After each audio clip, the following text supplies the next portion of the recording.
In this guide, I'm going to show you how you can get pets here in GTA 5 Online, like a dog or cat. If this guide does help you out at all, make sure to like the video and subscribe to the channel with all notifications on. If it really does help the channel, it lets us know that you want more content like this. We'd greatly appreciate it. And if at any point throughout this guide you do have any questions, just ask them down in the comment section below and we can help you out further. I'm going to be doing my best to reply to every single comment down there.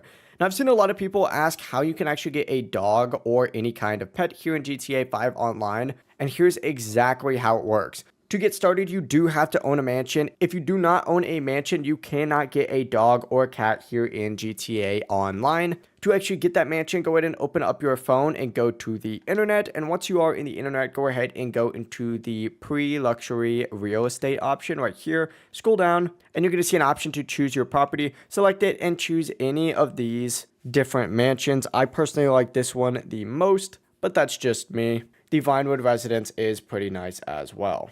Now, after you do go ahead and own yourself a mansion, you'll automatically have access to a pet such as a dog or cat, and you can also customize it. And these are going to spawn on the outside of every single house. Now, this is specifically for dogs. Dogs spawn in the dog house, where you can go ahead and customize them. And cats are going to spawn in a different room in every single one of these apartments, depending on which one you choose. But yeah, that's really all there is to it. It is a pretty simple process once you do own a mansion itself. If this guide did help you out, make sure to like the video and subscribe to the channel with all notifications on. It really does help the channel and lets us know that you want more content like this. We'd greatly appreciate it. And if at any point through this guide you do have any questions, just ask them down in the comment section below and we can help you out further. I'm going to be doing my best to reply to every single comment down there. Have a great rest of your day though. Peace.